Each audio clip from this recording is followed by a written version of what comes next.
The Magnificent Seven, a list of 7 essential and amazing modern westerns. News of the world recently re-injected life into the western, a genre which is undeniably fading. Some other 21st century films have suggested that there are still stories to be mined in the Wild West, despite decreasing interest. The following list will focus on westerns that approach the genre in a new way, and that came out in the 21st century. They aren't all set in modern times, but they all approach western themes with modern sensibilities, neo-westerns as it were. Thus, great but familiar flicks like True Grit and 3:10 to Yuma have not been considered. 7 amazing modern westerns. Number 7, Slow West, John McClane. All I'm saying is, there's more to life than just surviving. Yeah, there's dying. In Slow West, a young Scottish man travels through the American wilderness to rescue the love of his life. Complications ensue. Slow West feels different right down to the premise. You don't think Scotland when you think Western. It has a simple, familiar story, but gets increasingly subversive as it goes along. It contains solid performances, especially by Michael Fassbender as a no-nonsense cowboy. Another distinct feature is the dreamlike, beautiful cinematography. Keep heading west solo. You'll be dead by dawn. Oh, you made it this far is a miracle. I take care of myself. Given its minimalistic plot, which is partly down to the short runtime of 84 minutes, Slow West won't stick too forcefully in the mind. But it's good company. The characters aren't meticulously developed, but they are drawn out enough for the climactic ending to work. Slow West also has a strange, knowing sense of dark humor that blends well with the occasional tragedy of the drama. It's an odd one, but Slow West certainly offers a fresh perspective on the genre. All I'm saying is in my day we tried to keep out of the papers.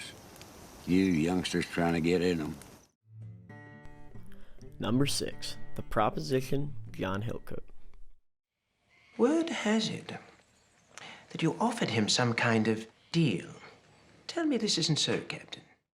In The Proposition, an Australian outlaw is tasked with the murder of his reckless older brother in order to save his imprisoned younger brother. Written and scored by Nick Cave, The Proposition contains the soul and brutality you would expect from the man who concocted murder ballads. Its atmosphere is otherworldly, serene, and punishing in equal measure. It feels like something of a spiritual cousin to the assassination of Jesse James and Peaky Blinders, both of which owe a lot to Cave's aesthetic. In terms of renovating the genre, The Proposition contains an interestingly novel setting in Australia. I know why you've come back, Charlie. Look at that. This allows for the shocking treatment of Aboriginals to be explored, which is a useful parallel against the depiction of Native Americans in traditional westerns.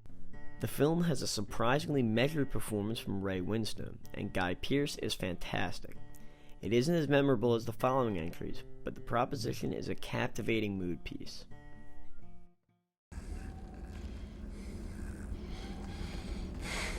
Why can't you ever just stop me? Number 5, Django Unchained, Quentin Tarantino. His name is Django. He's a free man. He can ride what he pleases. Not on my property. Quentin Tarantino's first overt foray into Western is a slavery revenge tale spearheaded by the recently freed Django and his master-turned-friend, Dr. King Schultz. Django Unchained is very fun. It is more of an entertainingly cathartic revenge story than a film about slavery, for better and for worse. Christoph Waltz is incredible as the polite but dangerous bounty hunter. Tarantino's knack for dialogue is in full flow. The Candyland dinner scene in particular is gloriously tense. To which me myself said, what is your definition of ridiculous? To which you said, $12,000. Some credit must also be given to the film's ability to balance exaggerated movie violence against harsh, more believable brutality. and to know which to employ when. On the other hand, the mixture of Tarantino's brand of filmmaking with the seriousness of the subject matter can be a little off-putting at times. The film is also overlong and filled with unnecessary indulgences, such as the director's own cameo. Still, Django is sporadically excellent and consistently entertaining. One of this new law. The way he looks now, blind Indian wouldn't bet a beat on him. Number 4. Hell or High Water, David Mackenzie. You know, I've been working here for 44 years. Ain't nobody ever ordered nothing but T-bone steak and a baked potato. Hell or High Water is a brilliant modernization of the genre, telling the tale of two brothers who rob banks to keep afloat. The three leads are fantastic. Chris Pine delivers a career-best performance as the measured younger brother, whilst Ben Foster is believably manic. Their dynamic offers a moving core to the drama. Jeff Bridges is also perfectly cast as the growling, supremely southern sheriff. Hell or High Water's environment is so realistic. It is a totally engrossing and recognizable world of economic structure, poetically rendered by Mackenzie's direction and Nick Cave's soulful score. You got any idea how much I owe Debbie in child support? Got enough in your front pocket to fix that problem right now.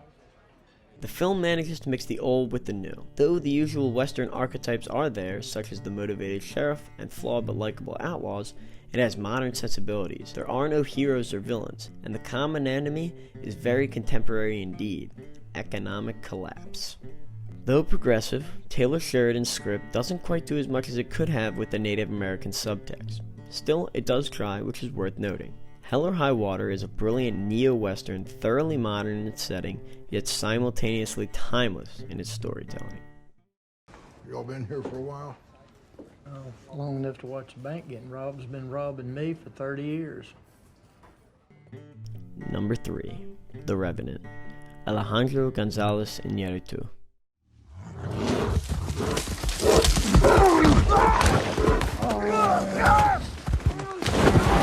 After a man is brutally mauled by a bear, he must find a way to survive and avenge a tragic loss. The Revenant is an incredibly immersive experience. Iñárritu wraps you up in the world in a completely organic, almost documentary-like manner. The landscapes are absolutely stunning, and the action within them is stunning. The extended, seemingly one-take fight scenes are wonderfully handled, and Leonardo DiCaprio's grueling physical performance is undeniably impressive. Though its revenge plot is somewhat formulaic, The Revenant certainly offers a fresh, visceral perspective. Your ass would still be floating around in Missouri right now if it wasn't for me. Don't want to ask questions? Number 2. No Country for Old Men, Joel and Ethan Coen. Call it. Call it, yes. For what? Just call it. A man stumbles on some cash from a drug deal gone wrong and is subsequently chased through the American landscape by a brutal hitman. No Country for Old Men subverts Western and storytelling tropes expertly. After a while, you're completely unsure of where it is going. It provides a chilling depiction of violence. The random nature of the kills creates a sense of permanent unease. The first 2 acts are particularly tense. Roger Deakins' cinematography is stunningly precise. Notably, Anton Chigurh's villain is one of the all-time greats. He felt that the more people looking... That's foolish.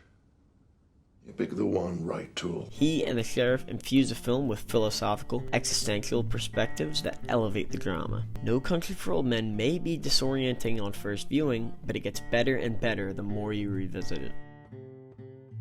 I know where the satchel is. If you knew, you would have it with you. I could find it from the riverbank. Number 1. The Assassination of Jesse James by the coward Robert Ford, Andrew Dominik. Why did you kill him?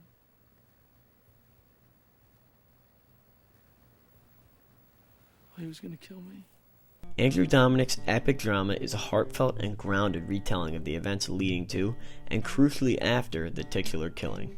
Assassination has a wonderful sense of poetry, accurately extracted from Ron Hansen's impressive novel. The film adapts Western tropes for a more truthful tone. Unlike the traditional Western, the film doesn't just show death, it is about death. Its portrayal of violence is totally unheroic, awkward, blunt, and often upsetting. The characters are brilliantly three-dimensional, like many of the films on this list, there is an absence of heroes versus villains. See, old George, he only had one eye. You gotta have two eyes if you want to get Jesse. Brad Pitt brings his career best work as Jesse, though Casey Affleck steals the show as Bob Ford, the true heart of the story. The film is technically perfect. Roger Deakins and Nick Cave do brilliant work in cinematography and music respectively, to match the story's meditative tone. Some of the dismissed assassination for its slow pace and long length, but it is absolutely worth it. It remains one of the most criminally underrated films of the 21st century.